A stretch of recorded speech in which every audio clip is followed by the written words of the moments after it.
Welcome into the latest edition of the AP Film Room on Arrowhead Pride's YouTube page. Make sure you're liking or commenting. We've gotten a few comments. We're taking a few to heart, a few reviews a little bit. We're trying to be more efficient with our time, so we'll be a little better about that today, fellas. We just like talking football, guys, and it's fun to talk about a winning football team. Chiefs have won 5 straight. Not always the prettiest, but I think with a little all of us having a little coach in our blood. It's kind of fun to see that old school, kind of winning with defense and special teams and kind of, just grinding them out instead of the 30 or 40 point, victories we were used to seeing as Chiefs fans the past few years. So it's kind of fun, guys. Welcome in Bryan and Talon. I'll start with Bryan today. How are you today, my friend? Doing great.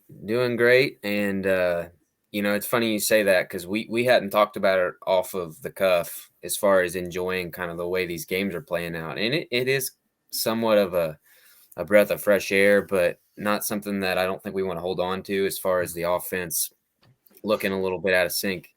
But I'm just looking back to last year, looking back to the year before, and these games where the offense, especially in December, weren't playing at their peak levels. This is not really a new thing. So we'll get into it more throughout the episode, but I think just to make that point so that those watching or just fans in general can understand that, no, it's not perfect right now, but the way these games look, it can change on a dime. And so hopefully it does, at least from the offensive perspective. But yeah. Yeah, no, that's true. We've seen this offense do a lot more than it's doing now, and that could the beast could be reawakened at any point. Talon, what's up, dude? Yeah, not much, man. Good to see you guys again. But yeah, I kind of agree with Bryan a little bit, but then again, it's like, you got to play for those letters, right? Numbers are good, but the letters matter.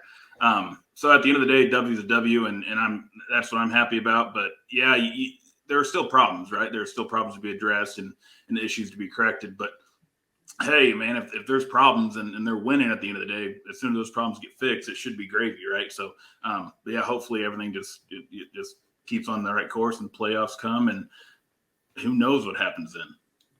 Man, we got a Eric Bieniemy clone in here talking about the alphabet, being more important than the numbers. He loves that line, man. He loves bringing out that hey, we're all about the alphabet here, W's and L's. And Talon took a page out of Bieniemy's playbook there to grace us there. But all right, guys. Speaking of offense, we're getting into offense right off the bat here, and we're trying to switch things up here in the AP Film Room. I've typically been taking the offense, but we all three can talk about any phase of the game, and so we want to try to make sure we're keeping ourselves versatile, keeping ourselves able to be in each direction. So Bryan is actually going to be covering the offensive passing game for us today, and we're starting off with a frustrating play, not a positive play. Bryan, take it away from here.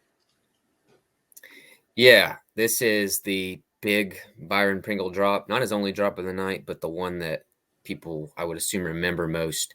So you see here, the Chiefs are in an empty formation, no running backs in the backfield.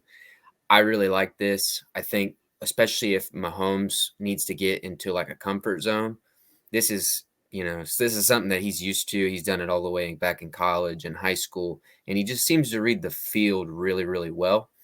So I like that part. The Broncos, they end up running a zone coverage look. They only rush 3 defenders. You'll see towards the top of the screen, Bradley Chubb actually drops out underneath to help on Kelsey. Mahomes does a great job getting through his reads. Ball snapped. He initially looks towards Tyreek, who near the bottom of the screen, he runs up the sideline, and he sees that safety getting over top of Tyreek. Immediately shifts his eyes to Kelsey, and he sees that Kelsey has 2 defenders in his area, and he is not a much of a valid option. And then once again shifts his eyes back over to where Pringle is coming open on this dig, somewhat of a post route.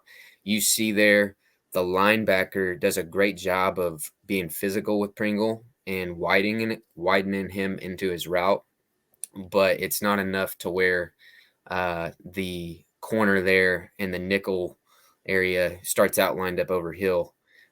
He's not going to be able to get over Pringle. The linebacker's not able to get all the way underneath, and it really stands out from the end zone angle. Mahomes just throws this ball with really good anticipation and puts it where it has to be. But we get one of these all too common frustrating drops that have been happening lately. And I just think it speaks to a bigger issue, something maybe we can talk a little bit about. And that's my feeling is we've seen it in the past. I always go back to the Texans playoff game and how you remember when that game started, one guy drops a pass, another guy drops a pass. It starts to snowball. And I think it gets in these players' heads a little bit. And that energy in Arrowhead Stadium, that negative energy starts to really build, and it becomes nervous energy. To me, that's something that I think is real, and it affects these guys. And we saw it happen in this game too, in my opinion. So that's something I'll be interested to hear your all's perspective on, but could have been a nice big chunk. Instead, it's another frustrating missed opportunity.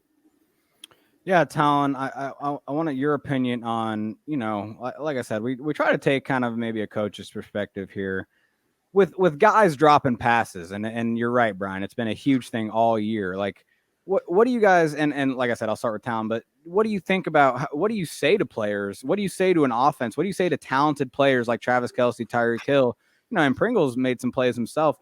What do you tell guys like that are just dropping passes? Like, it's not something you can just fix. It's not something you fix on the whiteboard, right? I mean, how do you kind of handle guys just not executing? Where do you think you go there, Talon? Well, in this instance, it's technique, right? He's trying to basket catch this when there's no need. He needs to turn his hands over and catch it with his right hand on top and diamond this. And instead, he's trying to basket it, and it's too much momentum. It's too much of a tight throw, and he doesn't have the right body control and hand strength to catch it like that. So there's no coordination when you have your hands turned like that. So in this instance, I'm talking to Pringle and the friend where I'm saying, hey, son, I know you played at K-State. They don't throw the ball often, but we throw the ball out here, so learn how to catch the ball. So that's how I'm approaching it. I know you're a pro player, and I'm not one to be, I know very little when it comes compared to these guys, but I don't think that's how you catch the ball. But that's just me. No, Talon, I'm really glad you said that. Actually, that's a great point. I was saying, hey, maybe it's not something you can just coach up. It's a mental thing, but this is something you can coach up, right? I mean, you're right. He is trying to basket catch something that he really doesn't need to. Get your hands over, grab that thing, noose it, bring it in, and secure it. Don't just kind of basket it like you're saying, kind of just hoping it clings to your forearms and pin it against your chest. That's just. Yeah, you're right. That's bad football. I would be upset with my players catching like that, honestly. And I coach 7th and 8th graders, so if that tells you anything, we're gonna go to our next play here. Nothing against Byron. He's better than that. Come on, Byron. You're better than that, son. He is, exactly. Buco product. Shout out Buco, Butler County Community College. Brian, we got another mis-executed play here. A little different reason why it wasn't executed, but all in all, an incomplete pass. What are we seeing out of this play action play in the was this the second quarter? Yeah, the second quarter. Mm-hmm. And real quick, sorry, our plays buffer a little bit at first, so everyone just bear with us. It'll get going. Yeah, well, this is a play that during the game, very, very frustrating, especially if you were able to see this angle of the play. But now that it's over and they won the game, we can look at a play like this, and for me, you take a hopeful outlook from it, because this should have been a touchdown. No ifs, ands, or buts about it. This should have been a touchdown. Chiefs go under center with 21 personnel, fullback and a running back behind Mahomes. They go with play action, and this is really kind of an inverted version of WASP. And I say that because everybody knows WASP. They understand it's a long developing play where, in this case, Tyreek is actually going to fake a corner route and then turn it into a post. And it just so happens that Denver, they have a zone blitz called, sending 5 defenders at Mahomes. and they have 3 deep on the back end in terms of coverage. So Tyreek is one-on-one with that safety up top, and I really appreciate the way that once he gets into that post, he sees, okay, this safety is deep over top, but I can flatten this route out, and there's nobody towards the bottom of the screen who is going to be able to keep up with his speed going across the field. It's a good setup. It's what the Chiefs were probably, the coaching staff were hoping to get out of the design. Even D-Rob towards the top, he comes open late, but we'll see. The issue comes in with this block, and I'm not a detractor on Andrew Wiley. I respect the job that he's done as a guy who's really not even a tackle. He's played his tail off doing his best, but I think there's a broader conversation to be had about what's going to happen when hopefully the Chiefs get any one of the guys who actually is a tackle back in that position, because you see from this angle that the throw, the footwork, everything is just a little bit affected due to that pressure from number 91. And I think it truly was the difference here between a touchdown and not. And who knows what happens if they hit on this play, because this is the kind of big play they haven't had in so long that they really need. And I'd like to see what could happen moving forward if they'll hit on one of these big plays. But missed block there by Wiley to the inside, it kind of stymied all hope of a big success there. Yeah, this reminds me, we reviewed the Packers game a few weeks ago, and we talked about a Mahomes barely missing Hill on a go route that would have been a big touchdown. These kind of plays are the narrative busters, where all of a sudden, one play turns, a narrative from, oh, the offense still can't do anything, to, oh, this offense is just fine. It can create big plays when it needs to. It's kind of funny how that works, how one play can really, really change it. And that's what this play really did if they hit it on it. Talon, I'd love your opinion on Wiley's technique maybe here, or just what do you think he maybe could have done better, or if he could have done any better? I mean, he holds him up for a second, and he doesn't hold him up the entire time. But Talon, what are you looking at here at the offensive line? Well, first thing he does wrong is he lets 91 get into his chest, and as soon as he does that, he's going to lose leverage and get pushed back, and that's exactly what happens. And we're lucky that's not a sack. I mean, he does a decent job here, right? Because when you think about it, when you think of the time that Mahomes really has, it's the art of the play that really is, that coinciding with Wiley's lack of arm length and the fact that he doesn't play tackle full time, like Bryan was saying. But yeah, when it comes to technique, I think he lets him get into his chest. Other than that, it's a big ask for Wiley here, and this is just like Bryan said, slow developing play. So I think you want more from him, but I'm not sure we could ask it. I think that's the end final sentence there.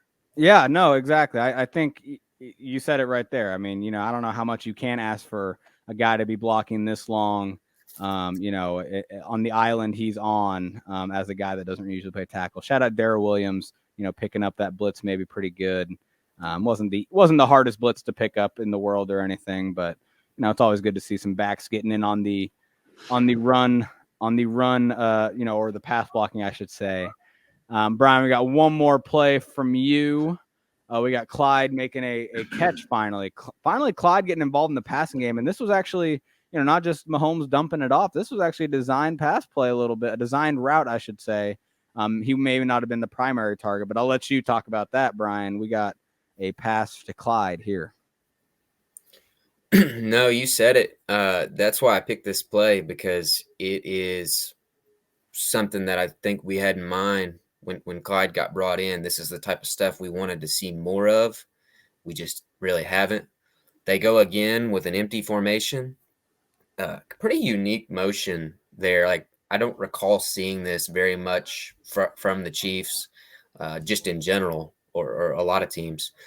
And in this case, the cornerback at the bottom of the screen, Darby, he ends up kind of in, I wouldn't say no man's land. I mean, he does his job as far as splitting between Kelsey and Clyde, kind of trying to play both, because he can't assume that the safety, who is lined up deep over Kelsey, he can't assume that he's going to have Kelsey the whole way. There's a chance that Hill could run across the field or really any number of things. So it's just good play design to get Clyde in space, give him room to run that out route, and use some of the better parts of his skill set to make a play. And it's not a lot of yards; it's 6-7 yards, but to have more chunks like that consistently, I think would really benefit this offense, especially in these moments when they seem to sputter more.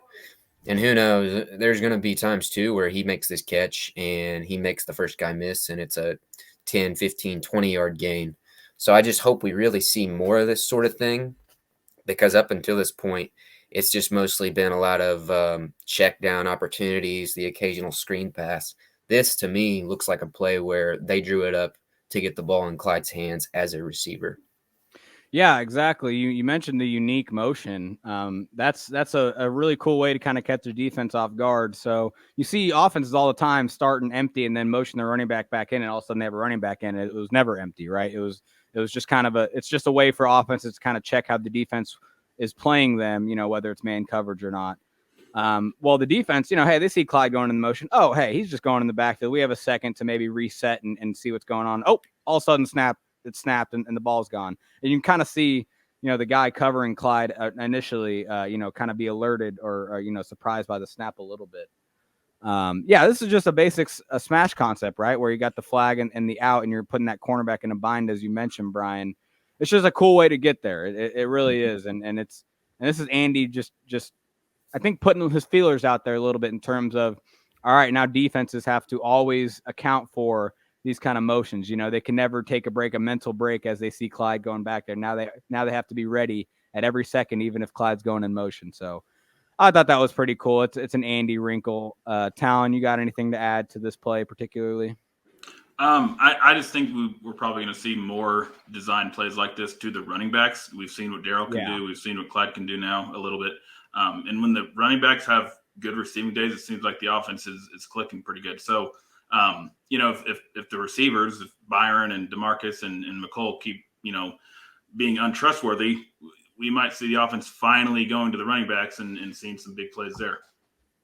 Absolutely. Exactly. No, I know how they accounted for the running backs. The duo accounted for 60% of the offense against Denver. How crazy is that? 60% of the offense was the running backs through the pass game and the run game. They didn't run it very well, honestly. And that's where we're going to go next. Talon, I'll have you take it away here. We got a run from Clyde. This is the first play of the game, actually, I believe. Yeah, first play of the game, a zone run. What are you seeing here from the run blocking as we get it going? Again, guys, the videos do buffer a little bit as we first started, so bear with us a little bit. Talon, what you got for us here? So we've talked before about how good this team is at double teams, and we can see it perfectly on display here with the center guard combo on the left and the guard tackle combo on the right. Both of them are getting their job done. Both of them are moving the line of scrimmage, and both are getting and their guys up to the second level. Now, my instinct here, and I want to talk to you guys about this, see what you guys are seeing. But with me, I see, instinct. Clyde is not hitting this hole soon enough, right? But then I kind of look at it a little bit more. Is he setting 56 up, or is 56 just playing this too wide? I can't decide. I kind of want Clyde to hit this sooner because it looks like 56 is just sliding outside regardless of what Clyde is doing. But then I'm kind of thinking, is Clyde slow playing this to set him up a little bit more so he can squeeze through that hole? What do you guys think? Well, I'll say it real quick. I think there's a little bit of both in the fact that the guy 56 does set up too wide, and I think you're right on that. But I think Clyde still, like, without recognizing that, maybe he should hit it quicker, I guess, now I talk it through. But I think he's still trying to set him up, right? He still wants, like, that's his intention with the move he makes right before the hole, but he didn't need to. So, yeah, I guess all in all to say, yeah, I guess you probably doesn't need to make that little cut. But I don't know, Brian, you seeing anything different? The way that Clyde's angling out, if you're looking at it from the linebacker's perspective, I can see why maybe he's saying, okay, this play is coming to the outside of Tooney or, between Tooney and Brown. maybe that's what he's thinking. And by the time he's widened a little bit, well, then Clyde decides, okay, I'm going to go ahead and shoot this massive hole. The problem, and it was a solid run, no question.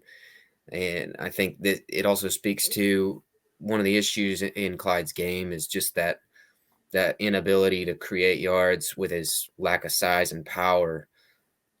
This is where running him in between the tackles is so tough, because it's going to be hard to make multiple guys miss in such a short time frame. And so I guess that's the thing that sticks out to me most, just on my first watch.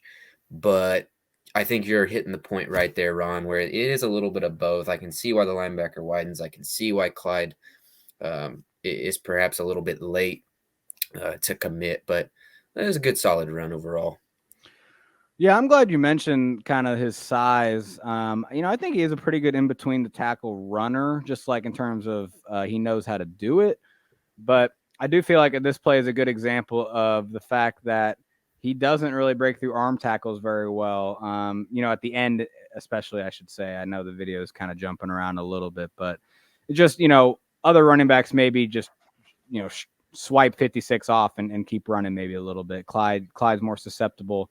So maybe a guy bringing him down quicker. So, but that's part of it. That's part of Clyde's game, and that's why you need to get him involved more, maybe in the passing game, get him out more in the flat, more in the open space. Where he can't. It's not a linebacker arm tackling him; it's a DB where maybe he can, use those. He does have some tree trunks, man. Clyde's got some tree trunks. I will say he's a thick dude. So, get him out in space where he has a better chance of breaking DB tackles than linebacker tackles. Talon, we got another run here. It's a counter run, and this was also in the first half of the game. Yeah, this is the exact type of run play that we have been, slamming the table to see more of here. And you see why, man. You look at the offensive line execution, it's a thing of beauty. Every single offensive lineman from tackle to tackle is doing their job to near perfection. When you see Thuney pulling, and he's getting his guy cleared out, and then everybody else is down blocking or doubling up. And there's a certain point, if you pause this play, and we don't have to because I know buffers and stuff, but every single lineman and the fullback has their back to the hole and has their back to the ball carrier, and that's amazing. And you just don't see that very often. And the fact that we even picked this play out is to draw the attention to one guy didn't do his job, everybody else does, and it's a failed play in my opinion, because this play could have gone for much, much more when you see the potential. But Kelsey, his angle on the down block to the linebacker, I don't think he's a little too narrow. I don't think he needs to commit to this down block as much as he does. I don't think he needs to help Wiley as much as he does. And then he's late to the linebacker, and the linebacker fills the hole and makes the play and forces Clyde to cut up sooner than he does. But imagine Kelsey getting this block. You can look up and see Hill kind of getting there on Simmons. That is a clear lane, one-on-one with Surtain in the open field. And I'll take Clyde against Surtain in the open field. And then he has a safety coming up over the top. But other than that, dude, this should have been such a huge play for the running game. But unfortunately, just one guy is lacking an execution, and it gets stuffed up. Yeah, I totally agree with you on the Kelsey point, man. I mean, he does a great job. He allows Wiley to get more separation from the hole with his down block. Yeah, that's great. But if you don't get to the backside linebacker, then that down block doesn't matter. So, I think Wiley was in pretty good position as it was. He did need maybe a little help to get to his outside shoulder, and Kelsey definitely helps with that, right? But yeah, Kelsey just spends way too much time helping him. And yeah, Young gets over the top of him. Young's right there in the hole to fill it. But as you said, Talon, we've been banging the table for these kind of runs, and it's because they're big play runs. These counter and power runs are designed more than zone runs for big plays to happen out of them, for a gap. Like you were saying, all these blocks in the right place. If you block a zone a run really well, to execute it really well, it still could only be 5 or 6 yards, and that's a successful zone run, right? I mean, zone runs are meant to be more just kind of time crunchers, kind of just eating up, kind of the running back just taking what's there and kind of moving on. These power counter runs, if everything's blocked right, there could be a huge lane. And if the running back hits it hard and can break arm tackles in the secondary, it's a touchdown sometimes. So, and the Chiefs don't have a running back to do that right now, obviously. But all that to say, I'd just like to see more of these. We really only see them in short yardage situations or just the occasional first down like we see here. We don't see them more than that in my, and that's not good enough for me. Brian, you have any takes on the run game, how they're utilizing it? It makes me happy to see how enthusiastic this group of offensive linemen, even Burton, they clearly love this type of play, and they're really getting their chemistry down. And you can just tell you watch it and it's like, okay, this is what these guys need to be doing. This is what they want to be doing. And I don't want to dog on Clyde a whole bunch either, because I really like Clyde's game and in the right spaces. But kind of to the point you were starting to make there, Ron, I'm just thinking, man, like we don't have that back on this team who has that blend of power and explosiveness to really take this run game to the next level. And it's disappointing because at this point in the season, we're not getting that guy. And so make the most out of what you have, sure. But in that sense, I don't think we're going to see the potential fulfilled, not this season at least, as far as what this run game could be in the years ahead. Yeah, and that's might be where I'm talking out of both sides of my mouth a little bit, is that, maybe Andy doesn't feel like it's worth running these power counter runs because you don't have a running back that's going to fully take advantage of them. So maybe that is what it is. Maybe he just says, hey, look, we're just going to run zone because our running backs are only getting as much as the line's blocking for them anyway, not much more. And that maybe those power counter runs are just, maybe a little counterintuitive because you're not getting the big plays out of them anyway. So that's a good point. I'm glad you said that, Brian. I'm kind of talk about out of both sides of your mouth a little bit sometimes talking about this team. And you got to check yourself a little bit sometimes. So there you go. Talon, we got one more run play we're going to look at, and this is actually Daryl on the carry. But there's another player I'll let you talk about it that we're going to probably be looking at here that stands out. Yeah, I think this is Trey Smith's last ditch effort for Rookie of the Year consideration. But man, this is just a hell of a play by Trey. Just the movement he gets from the on the tackle, and the way that really the run play is behind him, and everything gained is from Trey's block. Not to discredit what everybody else is doing, because obviously everybody, Wiley's kind of doing his job and he kind of peels back and gets 56, and 91 nearly, the read play or the read player nearly trips up Daryl on the backside there, but Daryl does a good job of getting his knees up. And but yeah, just focusing on Trey Smith, the way he works his hands, the way he works his feet, and the way he's violent and keeps going and he finishes the play, and it just everything about Trey Smith, and I'll throw Creed in there too because he deserves as much love as he gets. There's so much to be excited about these two interior offensive linemen, and the fact that they're both rookies and playing at this sort of level already. My word! As soon as the running back group does get figured out and the right combination of guys are put together, it's going to be good news for whoever is back there, because Trey and Creed, man, they're here for a while, and they're both as rookies playing at, I would say, all pro levels. They really are, man. No, I don't think it's an exaggeration to say at this point. It's funny. I actually just added I usually don't add the all 22 angle for runs when we're breaking them down because we just need the end zone clip. But I only added it this time because you watch Trey, how far he climbs with number 90. I mean, he's 10, 15 yards downfield, just still engaged with the nose tackle. Yeah, that's just. And it's funny. One of the things I actually was kind of critical of Trey of when I was reviewing his film out of college after the Chiefs drafted him was he just always seemed to end up on the ground a little too much for my liking, and that's still a thing of his in my opinion. I think there's still some times where he's just a little too off balance, a little too over his skis, and it kind of leads to him ending a rep on the ground. But I think a lot of that also has to do with the fact that he's literally playing until him and the guy he's blocking are both on the ground, because that's just how he plays. So, and that's what happens here. Trey's on the ground at the end of the play, but it's because he put his entire effort, entire butt out there to get that done. So Shout out Trey Smith. Any Trey Smith love, Brian, before we transition to our defense? Trey Smith love, and again, that whole offensive line, because you see right there, that's a zone style run, and they execute it well, and he executes it really well. So this team for the next several years, while these linemen are together, they're going to be able to run a lot of stuff, and they're going to run it well, and that's going to make them a real pain to prep for if you're an opposing defense. Yeah, no, if you're a opposing front seven right now, you do not want to be seeing the Chiefs offensive line in December when you know they're gonna. Well, hey, Andy still doesn't commit too much to running, but in the colder months they might be running a little more. That's when this offensive line is really a huge advantage for the Chiefs, and it should be. But we're to the defensive part of this show. The offense wasn't the star of the show, and it hasn't been for a while, right? It's really been the defense that's really been stepping up and getting the Chiefs to this 5-game winning streak.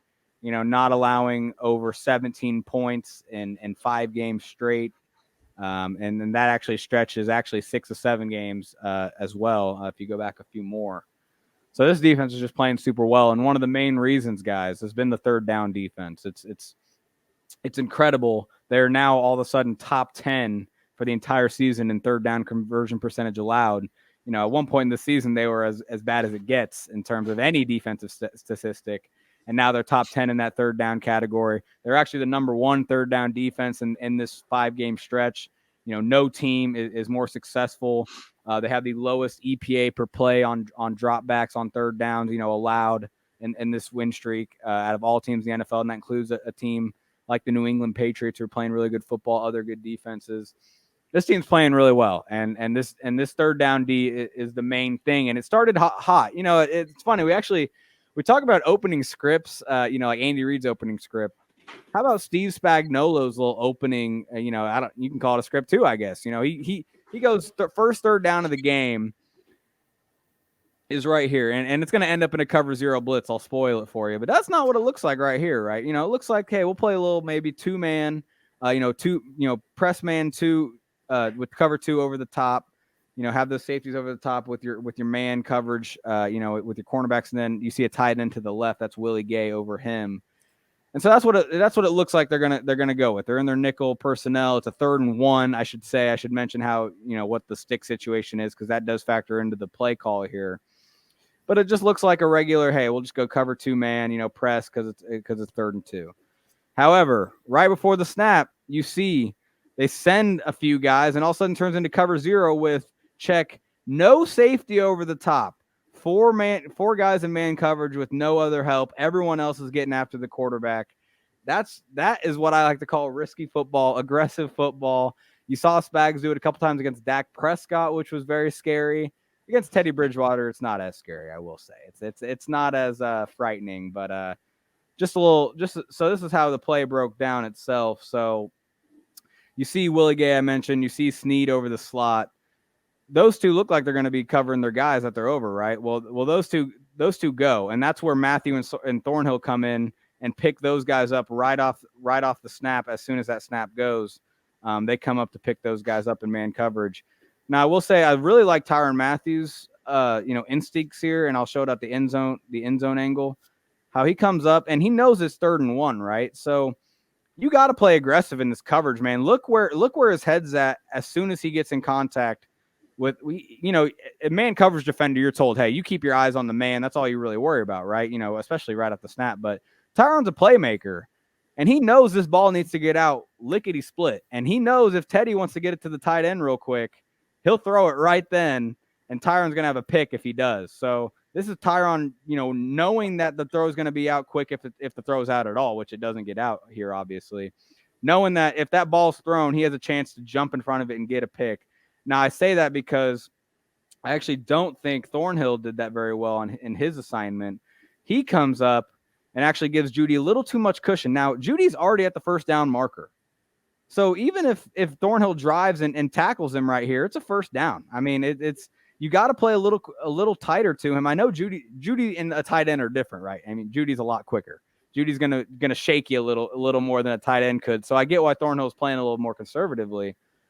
But if that ball is able to get out, this is an easy first down almost, unless Thornhill really just rocks his world as the ball gets there. But all that to finish up and say that Melvin Ingram again is making plays, man. The right tackle actually realizes Snead coming as a blitzer, smart on his part, being able to pick up Snead. But this right guard is so occupied with Chris Jones, who actually, I think maybe helps Ingram a little bit by, you can see him kind of hold the hands of Miners, the right guard. Ingram just has no one touch him and just obviously gets right in Bridgewater's lane, and he has nowhere to go. So it was a good play by the defense. It was a good play to start off, kind of get their momentum going right off the bat, and it's a 3rd and 1, and they get a sack, 9-yard run right off the bat, and Broncos can't get a first down. That's a momentum builder, guys. And, I don't know who wants to start, but if there's anything that sticks out to you on this play, from the pass rushing side, I will say there's a few different pass rush things maybe here that work to perfection. Yeah, I don't know. What do you guys think about this 3rd down stop early in the game? Mark your calendars now. 9 nights. We've got Melvin Ingram coming back to LA. And that's just something that I don't know. I'm really excited about. I think he already plays with his hair on fire. No, I go back. I heard yesterday, Dan Orlovsky, he imperfect analyst, sure, but I loved what he said. He said that right now Steve Spagnuolo is just basically playing these opposing offenses, and he's putting his middle finger up and saying, do something about it. And this play right here is exactly what that is. I mean, we are giving you one-on-ones everywhere across the board. Make a play. Get the ball out of your hands. Now, I do agree with you, Ron. The Thornhill part, I kind of like to see him more aggressive. Honey Badger, if he makes contact with a Tampa Bay Buccaneers tight end, we're probably looking at a penalty. So he needs to be thinking about that if that matchup comes down the road. But, yeah, I think it's awesome to see them playing with this type of aggression and just swagger, really. What do you think about it, Talon? Yeah, I'd like to see. I mean, I think Matthew gets a little too aggressive with it, because if that blitz doesn't get to Bridgewater, Fant's that's not that hard of a throw to make there to Fant over the top. But yeah, I agree with Thornhill. I think he's playing a little too lax. That's an easy first down if it's an open passing lane. Luckily Ingram's right there, but so yeah, maybe Matthew a little bit lighter and Thornhill a little bit tighter. Yeah, but don't you think? It's a 7, they're sending 7 guys. They have 6 people blocking. There's going to be a free guy. There's going to be someone getting to Teddy quick, even if Teddy actually throws. So don't you think, Tyron kind of knows that, it's either this ball's coming out super quick or it's not coming out at all. So I don't even really have to worry about Fant getting vertical. Do you think that's going through his head? No, absolutely it is. And I think, and I think you're right. I think he's played enough football to know, he's seen the situation. And he, watching film, Teddy Bridgewater probably isn't that type of quarterback to evade a play like this, right? The pressure's going to get to him. Yeah. If this is a more elite quarterback, if this is a Rodgers, you might play this a little bit differently. No, that's a great point. Yeah, you kind of know who you're playing in this instance a little bit. Yeah, and that was a great play. Like I said, it's kind of cool. Andy has his opening script, but Spags' first 3rd down of the game is coming in a cover 0. Very aggressive play call. Where, against a receiving core like Denver has, we like we just mentioned, we know who the quarterback is, but man, this Denver receiving core can do some things. So it is good to see that Spags trusted his players to make the plays. Here is another one, though. We got another 3rd down here, fellas. This is actually the second 3rd down of the game. And I wanted to point this one out too, mainly just because, like I said, it's the second 3rd down of the game. And it's so much different than the first 3rd down that I just showed. That first 3rd down, they're actually in their nickel personnel. So they have their 2 linebackers, Willie Gay and Hitchens, on the field. Typically on 3rd downs, on these 3rd and longs, which you'll see here, this is about a 3rd and 10. They'll have their dime defense in, which features 2 of our favorite players, Ben Neiman and Dan Sorensen. Very sarcastically said. And they're usually used as maybe blitzers and everything. And that's what they're best at, obviously. But here they're used in man coverage, which is not, something you want to hear right off the bat. But the reason I'm picking this out is because it's the defense. It's Spagnuolo knowing maybe what the defense wants to do, or excuse me, what the offense wants to do, and kind of, putting his best players in positions to help out a guy like Sorensen. So we come out, got two safeties over the top. You look like you're just going to be in another cover 2 man look. But you see right at the snap, they rotate. And now you got Matthew in a robber role. Robber, I don't know if we've talked about it on the video, but robber is basically just a player over the middle, kind of, reading the quarterback's eyes and just trying to jump a route, jump an intermediate route over the middle. Robber is an appropriate name because you're stealing the ball away from a potential catch, obviously. And most of the time, you're doing that at, with man coverage all around you, obviously. So it's almost like a kind of a double team on a particular player if the player goes across the middle. Now, that's what happens here. Matthew obviously is cutting off this in-breaking route here, but that play was never really going to get the first down anyway. And so I don't think that's the real point here. The point, in my opinion, is that Sorensen is in coverage with Noah Fant, in man coverage with Noah Fant right here. Noah Fant I think Spags may be thinking, or just the defense in general in this pass set or in this formation, that Noah Fant could be releasing towards the middle of the field with Sorensen in man coverage. And if you look at the rest of the routes, it kind of, these outside receivers over here are kind of maybe clearing out a little bit, although I guess he runs a slant. But all that to say, I think Spags is kind of knowing that, hey, Sorensen might need some help on Fant if he goes over the middle on a third down. Let's have Matthew be the robber specifically on the side that Fant is, where Sorensen has to cover him in man. And you're essentially helping Sorensen in that situation where Fant were to run, a more threatening play. He just runs an out here, which, is not even a threat, but it gives you kind of a double team. It allows you to help Sorensen in coverage in that instance. But I talk a lot. So I talked a lot about that coverage. And I know this is my play to break down, but I'll give a little preview on the pass rush and then kind of maybe let you guys talk about what you see. But I really like this looping stunt from Frank. He gets there so quick that the center, kind of doesn't realize he's even there. You like to see, Chris Jones just dominating a dude again, once again. What are you guys seeing from this pass rush set? Anything that stick out to you? Jaron Reed also makes a good play. What are you guys seeing? Yeah, I love Jaron's path. Right. The way he opens it up and takes the guard with him. He doesn't get so wide to where the guard knows something's coming and he just stays home. He takes the guard with him and is able to allow Frank to cross his face. And even the center didn't really see it coming, Cushenberry. But yeah, I really like Jaron, and the spin move is pretty smooth, and then he's right there in Bridgewater's face. So, yeah, Jaron Reed, man, he's been playing well lately. He has. And no, I like you point out Reed because I think not only did he set up he set up Frank Clark really well to loop around and get in Bridgewater's face. He also keeps his head up, keeps aware. And look how quickly he reacts to Bridgewater wanting to escape the pocket, break the pocket to the right. He is spinning as soon as Bridgewater has any sort of look going that way, which completely cuts off his ability to escape the pocket and make a play outside of the pocket. That's just a great play by Jaron Reed. Is there anything else you're seeing, Brian, or you just want to keep praising Jaron Reed? No, sure there is. So what I particularly love is the pressure up the middle, and we see they move Bridgewater off the spot. That's a buzz term we hear all the time in football. You want to move the quarterback off the spot. Well, this year in particular, you think about some of the opponents that could be coming down the chute for the Chiefs in big-time games, some of the contenders in the NFL who are trying to also win a Super Bowl. They have quarterbacks who, if you're going to, be effective against them, you have got to get them out of their comfort zone and make them move.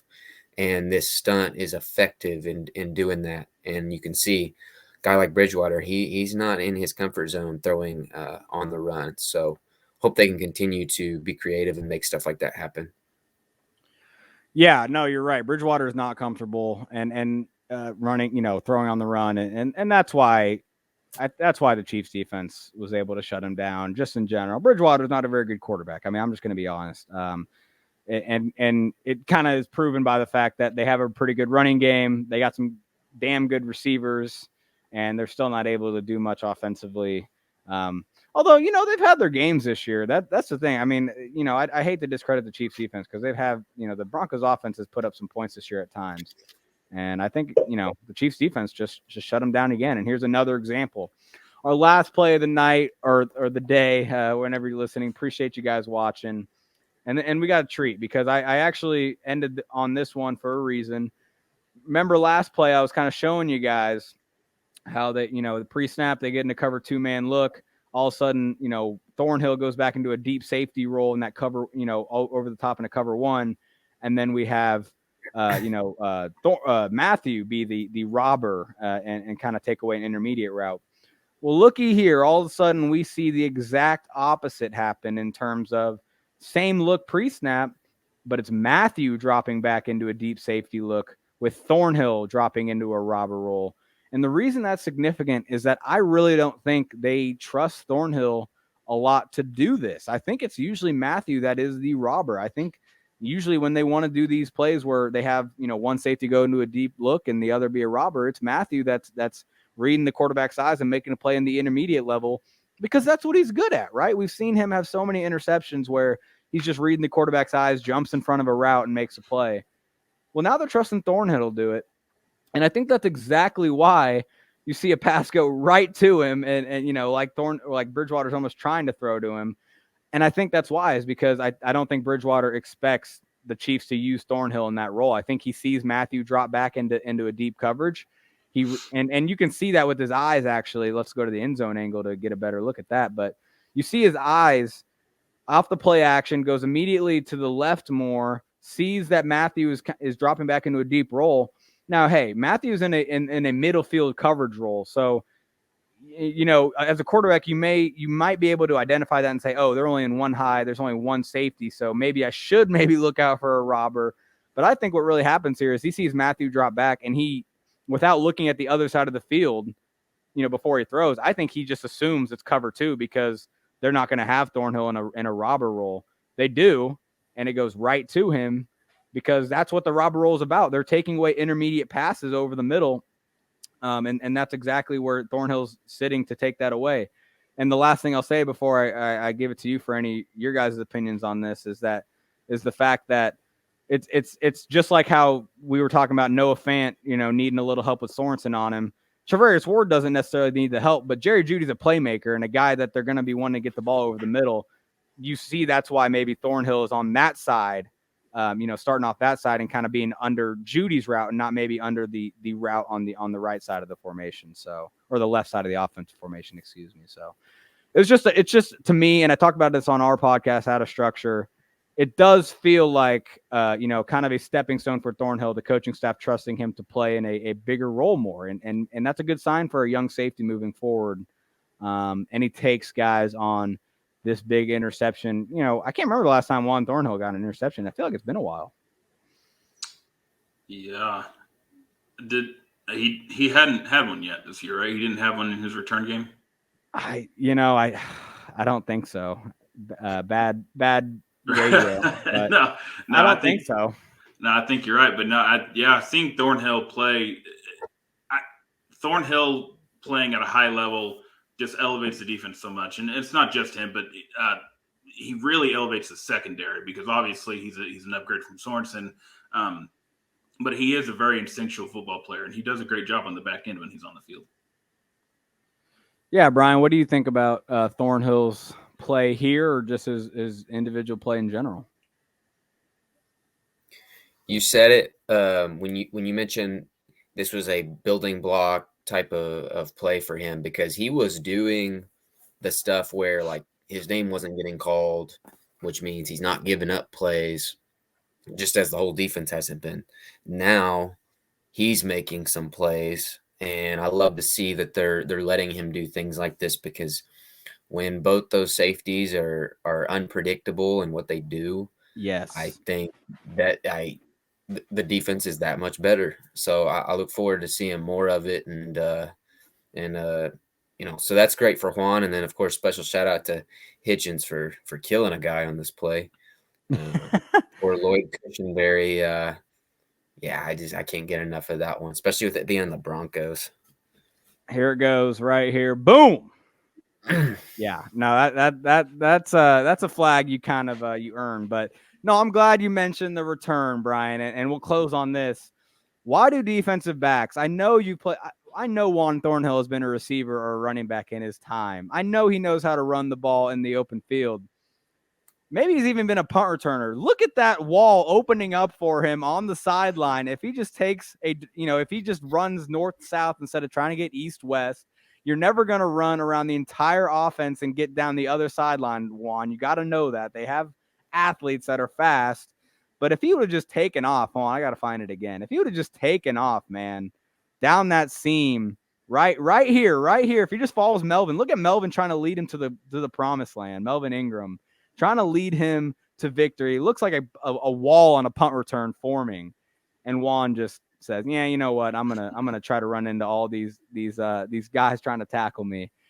No, I know it's hard. When you're a DB and you got the ball in your hand, you're just trying every way possible to not get tackled. You do not want to get tackled. You want to go return it, and you're not. You kind of have tunnel vision. You're not really seeing the whole field. So no, I thought that was funny. Yeah, so Thornhill, work on your punt return skills. Yeah, shout out to Eric Berry. Right? Shout out to Eric Berry. He was the guy who kind of did this sort of thing, and it worked out. But yeah. No, you're right. No, EB was the master. One game in particular, 2016 against Carolina, that pick six, where he does like 3 spin moves on his way to the end zone. Somehow gets there. Yeah, shout out EB. He's been in the news lately. Eric Berry. Definitely miss him, but this defense apparently doesn't need him the way they're playing right now. So that's how we'll end today's video, guys.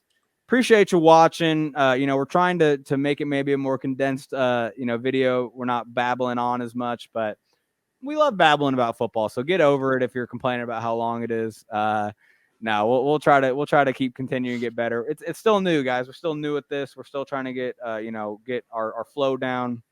And what plays we want to break down. Let us know what kind of plays you guys are wanting to look at. If there's any sort of, questions you have about, philosophies, how the Chiefs run things. If there's any, questions or comments about what we just broke down and you think you have you have something to add to that, let us know. Let us know on Twitter. Let us know in the comments. We're really all trying to interact, be better interacting at AP because you guys have been great to us there, reading our stuff, listening to our stuff. So, appreciate you guys. I'm going to just sign it off here for Bryan, for Talon. Thank you guys so much, and we will catch you next time.